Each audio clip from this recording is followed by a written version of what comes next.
Hola, ¿qué tal? Mi nombre es Lucas Tesouro, soy licenciado en Cultura Física y Deportes, especializado en el área de la rehabilitación física y la terapia física. Mi charla se titula El animal humano. Le puse ese nombre porque la relación que hago y que me di cuenta que es muy útil para la gente que está buscando cambios es la consideración del cuerpo como el animal que es. Comienzo haciendo una separación entre el cuerpo y mente, contrario a lo que normalmente uno ve. Primero separo bien nuestro tema mental, personal, de nuestro tema fisiológico, para después culminar en la charla señalando por ahí un camino que puede llevar a la unificación. Para entender las respuestas de nuestro cuerpo en cualquier tipo de cambio de hábito o cambio en el estado del cuerpo, generalmente trazamos objetivos hacia ese mismo estado como si fuese el objetivo primordial. Un ejemplo es, si yo estoy enfermo, curarme; si tengo sobrepeso, bajar de peso; si tengo un dolor, no tener dolor; si estoy triste, estar contento, supongamos. Lo que yo he visto por medio de la experiencia personal es que, si bien fuimos entrenados para buscar objetivos en el cambio, me di cuenta que justamente esa es la razón por la cual se reincide. Entonces, el haber evaluado, analizado muchos casos de reincidencia me lleva a mí a este cambio de enfoque. Entonces, en este cambio de enfoque, lo que yo defino fundamentalmente es el estado como algo importante a alcanzar, pero no como un objetivo final. O sea que la salud en sí misma no es un objetivo. El bajar de peso tampoco, el curarse de alguna patología crónica tampoco. Curarse, el estar mejor, el modificar su estado es el medio por el cual uno puede alcanzar sus objetivos reales. El estado de nuestro cuerpo como objetivo, que es lo que nos han enseñado siempre, para mí es la razón fundamental de la reincidencia, porque cuando uno genera cambios en hábitos, en tratamientos o actividades que uno empieza a sostener, requiere un esfuerzo generalmente. Uno tiene que dejar cosas que viene haciendo, empezar a hacer cosas que no está haciendo, y ese esfuerzo no es agradable. El punto es que uno lo hace porque va notando que va logrando algo, va logrando un cambio. Y lo que a uno lo va entusiasmando o estimulando a seguir en ese camino es el cambio. Lo que se nota y lo que se ve es que a largo plazo, cuando se alcanza ese objetivo, el incentivo desaparece. Entonces la persona tiene que seguir haciendo el mismo esfuerzo, pero solamente para mantener lo alcanzado. Y eso resulta sumamente tedioso y es lo que nos hace reincidir. Entonces, cuando uno empieza a interpretar o empieza a observar que el estado de nuestro cuerpo es solamente una situación de base para alcanzar objetivos que son muchas veces no identificados al principio, pero que son personales y reales, ahí es cuando uno empieza a ser consciente del cambio. El cambio, en realidad, pasa a ser una consecuencia y no un objetivo. Los procesos que hacen que esto, que es chocante, ¿no? Cuando uno empieza a hablar de estas cosas, choca porque parece como si uno fuese un escéptico, pero la razón por la cual uno debiese entender que nuestro cuerpo es un animal totalmente capaz de dominarnos en respuestas mucho más de lo que creemos, fundamenta esta razón que seamos mucho más cuidadosos y respetuosos a la hora de generar un cambio en nuestro organismo. Para decirlo de otra forma, nuestra mente de forma directa no puede modificar ni decidir sobre ni siquiera el 15% de la respuesta fisiológica global del cuerpo. O sea que si nosotros queremos generar cualquier tipo de cambio en el estado general de nuestro cuerpo, la respuesta natural al principio es el rechazo. El rechazo al cambio no es auto-boicot, no está en nuestras manos como uno cree. El rechazo al cambio es totalmente necesario. Yo, como terapeuta físico, si no veo un rechazo a un cambio de hábitos en un tratamiento, es cuando me empiezo a preocupar. Cualquier organismo vivo rechaza el cambio porque no va a favor de lo conveniente, no va a favor de la salud, no va a favor del equilibrio. Todo organismo vivo va a favor del estímulo frecuente, y ahí está el punto más importante. Los genes que prevalecen en la evolución de las especies no son elegidos a favor de lo que más conviene, sino que son los que sobreviven ante imposiciones directas. O sea que un ejemplo que yo doy para entender esto es el pelaje del oso polar. En realidad, cualquier rasgo que tenga cualquier animal. El oso gris, que vivía en la zona que hoy es el Ártico, empieza a sufrir un cambio en su ambiente que fue paulatino, pero muy definido, en el cual esa zona verde, digamos, con inviernos pero verde, se empezó a transformar en un ambiente blanco permanente. Entonces, los genes que prevalecen son los que más veces llegan vivos a edad reproductiva. Es lógico entonces que los genes de pelaje más oscuros no hayan podido sobrevivir y hayan sobrevivido pelajes más claros. Bueno, si uno habla con gente que sabe mucho de animales, nos van a explicar mejor, pero en todas las camadas de osos no son el mismo tono de pelo. Imagínense, en miles y miles y miles, hasta millones de años, el cambio iba siendo tan paulatino que iban pudiendo sobrevivir algunos, y los que iban pudiendo sobrevivir obviamente eran de pelajes más claros, ¿no? Llegar vivo de reproductiva en un ambiente que se está tornando a blanco para un pelaje oscuro es sumamente difícil. Entonces la tendencia con el tiempo, en tiempos evolutivamente significativos, que a nosotros nos cuesta mucho interpretarlos, en lapsos tan grandes de tiempo es muy precisa la adaptación genética que se realiza. Entonces la adaptación genética se debe a la imposición de estímulos y la supervivencia de genes útiles. Eso define cada rasgo de cada ser vivo, en cada especie, digamos, ¿no? Ahora, nosotros como nos creemos diferentes al resto, le ponemos el tema mental en el medio y la lógica humana, entonces nos cuesta mucho aceptar que ese rechazo en realidad va mucho más allá de nuestra voluntad. El rechazo al cambio tiene que ver con la adaptación individual y no con la genética. La adaptación individual, en realidad, si uno lo mira de forma gruesa, es lo mismo, pero si lo vemos así de forma práctica, parece algo hasta opuesto a la adaptación genética. La adaptación individual se manifiesta a partir de los genes que han prevalecido en el sistema nervioso, los cuales han tenido que inevitablemente prestarle atención, digamos, de forma automática, no consciente, al estímulo frecuente como el estímulo vital. Esto quiere decir que en el medio ambiente, al ser obligatorio el estímulo frecuente, los genes que han prevalecido, así como los pelajes del oso en nuestros sistemas de recepción y respuesta a nivel neurológico, son los que interpretan a lo frecuente como único, como impuesto y como vital.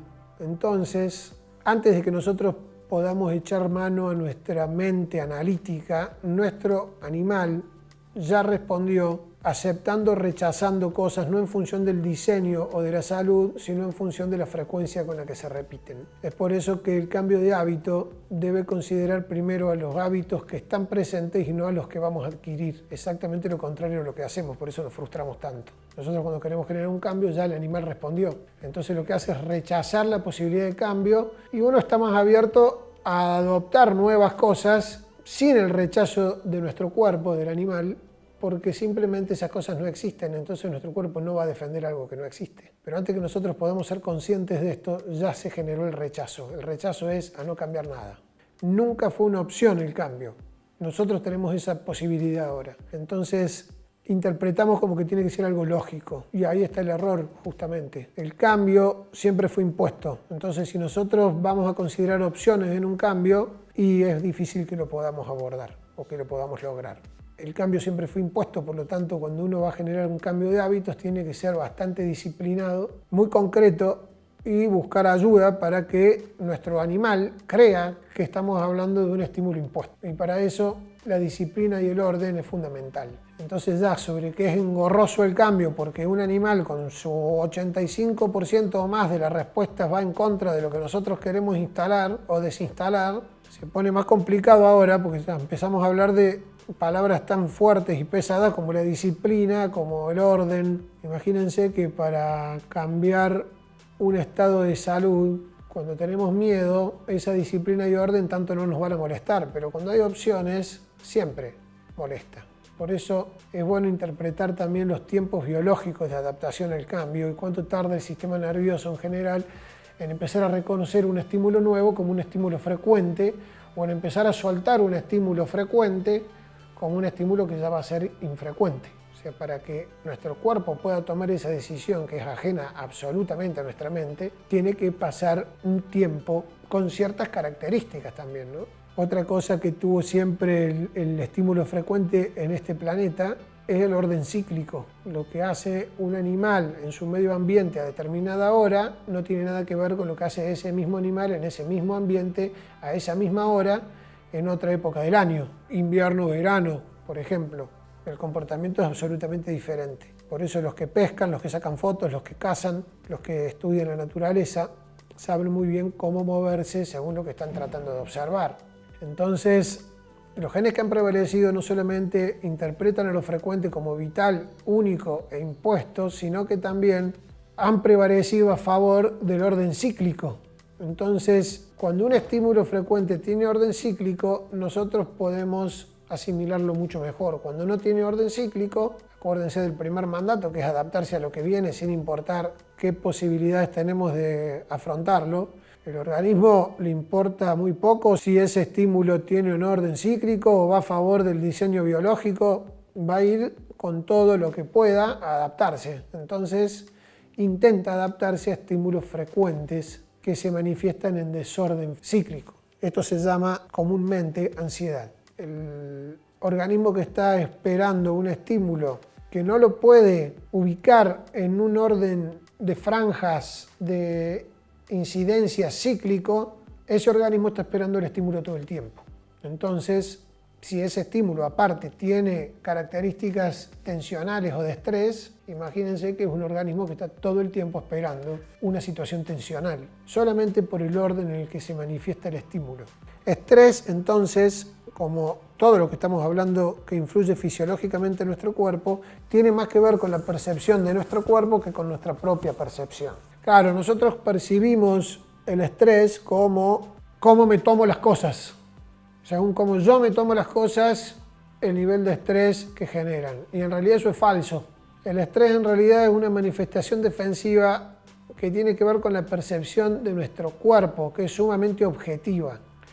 O sea que mi percepción corporal es exactamente igual a cualquiera de mi propia especie, porque vivimos en el mismo animal. Es un Homo sapiens de 200.000 años de especie definida, con muy pocos cambios en lo que normalmente se cree en esos 200.000 años. En realidad es una especie muy joven. Nuestra percepción individual de las personas, gracias a la inteligencia que tenemos y al cerebro que tenemos, es subjetiva. Por eso somos todos diferentes en ese sentido. Cada persona es diferente en función de la percepción individual que tiene que ver con cuestiones familiares, culturales, religiosas, ambientales, lo que sea. Pero la percepción orgánica, funcional de nuestro cuerpo es exactamente la misma. Por eso no importa si soy un pigmeo, un vikingo, de qué raza o de qué religión o de qué cultura venga, si mi glucemia pasa a determinado valor, estoy en hiperglucemia, si mi tensión arterial no está en cierto rango, está en desequilibrio, etc. Entonces, tener en cuenta la diferencia de percepción entre nuestro cuerpo y nuestra mente es fundamental para poder transitar un cambio real y mantener a nuestro ego a raya en el proceso, porque en realidad lo que hace, si nosotros no lo consideramos esto, es justamente volver al estímulo anterior. O sea, nuestro cuerpo está desesperado para volver a estar como estaba. Si tiene una opción para hacerlo, lo va a lograr. El no verlo así es obra de nuestro propio ego. Estamos en el mismo círculo durante mucho tiempo. Cuando nos damos cuenta que no tenemos por qué dominar a un animal de 200.000 años y que no tenemos posibilidad alguna de hacerlo, o sea, nosotros no tenemos un animal adentro, sino que nosotros estamos adentro de un animal. Cuando empezamos a entenderlo, esto todo es más fácil porque no nos echamos la culpa y empezamos a entender que nuestro cuerpo tiene la capacidad de decidir solo. Entonces, ahí todo empieza a cambiar, porque uno deja de echarse encima las reacciones de rechazo del cuerpo como si fuesen personales. Yo todo esto lo estoy diciendo desde la experiencia personal, no hay bibliografía de esto, de hecho yo estoy escribiendo El animal humano, pero no quiere decir que yo sea el primero en verlo. Es una visión que se comparte con un montón de gente a lo largo de la historia, pero hasta ahora a mí no me ha llegado material porque tiene que ver directamente con la experiencia personal y la observación de casos. Cuando el objetivo se alcanza y el propósito no está claro, o sea, si yo logro un estado en mi cuerpo óptimo, pero yo no estoy claro realmente el para qué lo logré, es muy difícil sostenerlo, porque a ningún animal le gusta gastar energía gratis, digamos. Entonces ahí es cuando empiezan a jugar otros factores que derivan en el cierre de la charla, que vendría a ser el objetivo real del cambio. El objetivo real de un cambio no puede ser señalado por nadie más que uno mismo. Nadie nos puede señalar un objetivo y nadie nos puede decir que nuestro objetivo debería ser la salud porque tengo una enfermedad muy grave, o el ejemplo para mis hijos, lo que sea. El objetivo es personal. y si no está conectado con un sacrificio consciente, en el caso de personas que no pueden generar demasiado cambio en su entorno, tema de posguerra, guerra, pobreza extrema o situaciones de mucha violencia, etcétera, donde hay imposiciones, cuando no se trata de eso, el objetivo real de cambio debe estar conectado con el disfrute de la vida en acciones concretas. Si no está conectado con el disfrute de la vida en acciones concretas, la verdad no es posible. Porque lo único que genera el entusiasmo en una persona como para seguir manteniendo un estímulo en orden cíclico, que tiene que ver muchas veces con gasto de energía o con orden, si no te conecta directamente con el disfrute de algo, es algo sumamente tedioso. Entonces lo que normalmente se debería constituir un sistema ordenado de estímulos pasa a ser una obsesión. Cuando el cuadro es de ese tipo, el estrés empieza a aumentar de vuelta. Es muy importante tener conciencia de que uno prepara espacios,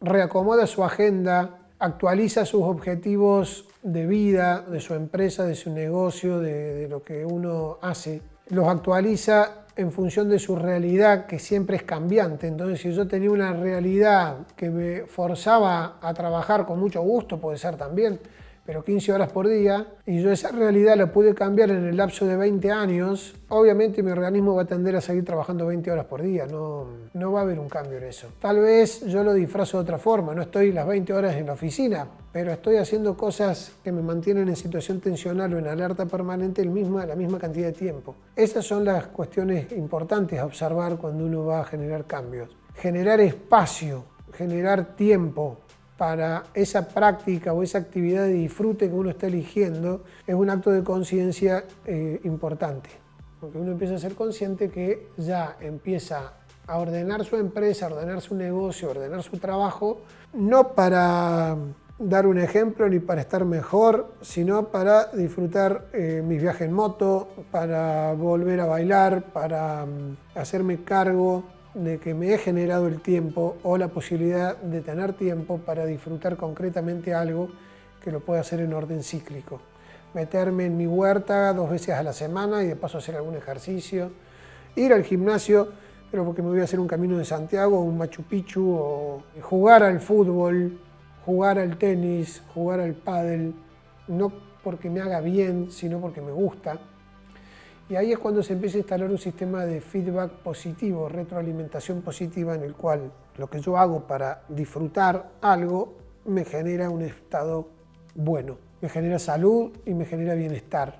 Pero el hecho de querer abordar una acción concreta, ese es el mayor incentivo y no el estado que se va generando. Es el mismo caso de un deportista de rendimiento.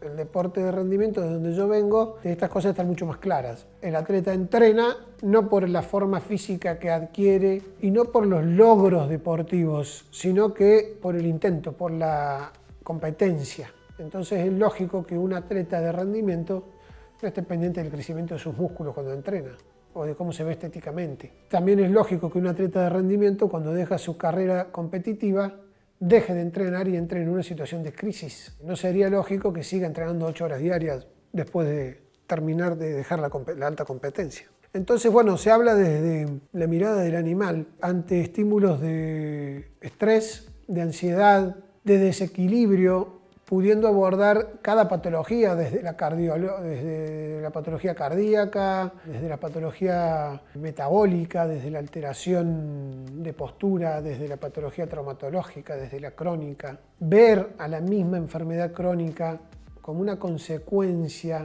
o un intento de adaptación a estímulos no convenientes para el diseño biológico y no verlo como un error, porque muchas veces ni siquiera es un error. Ese es otro punto, no juzgar y no permitir que nos juzguen, sobre todo cuando estamos en un consultorio. Que alguien nos diga que tenemos que bajar 20 kilos para poder empezar a hablar de un tratamiento, o que alguien nos diga que nos estamos auto boicoteando, o que alguien juzgue mi estado sin conocer mi vida personal, es una falta de respeto y de consideración, porque no está bien considerar a la persona que está en un buen estado como una persona exitosa y una persona que está en un mal estado como una persona fracasada o como una persona que ha fracasado en algo.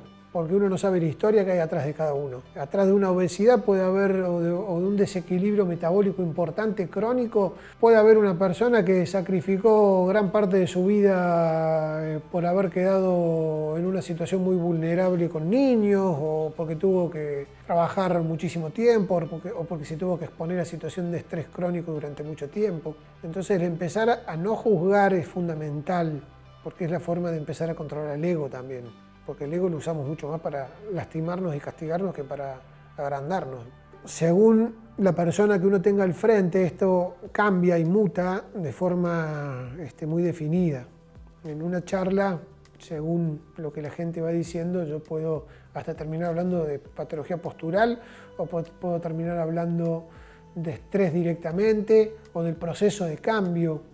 Podemos hablar más desde lo técnico, fisiológico, como podemos hablar más de cosas que se vinculan hasta aproximarse un poco más a lo espiritual también, que tiene todo que ver, porque todo se conecta en algún punto, todo se relaciona. El objetivo final de la charla es entender que vivimos en un animal que toma decisiones propias, que no pasan por procesos analíticos, que la diferencia entre el debería ser y el ser es muy importante tener en claro. Tener en cuenta que muchas veces vamos más a lo que se debería y no a lo que es o a lo que se es. La falta de aceptación a ese presente, al vincularla con debilidades personales, que es el ego otra vez, es bloqueada. Entonces la profundidad de la mirada se pierde. Y es muy sanador empezar a entender que no es culpa nuestra, un montón de cosas que nos están pasando y que no van a cambiar hasta que nosotros no observemos esto de forma más íntegra.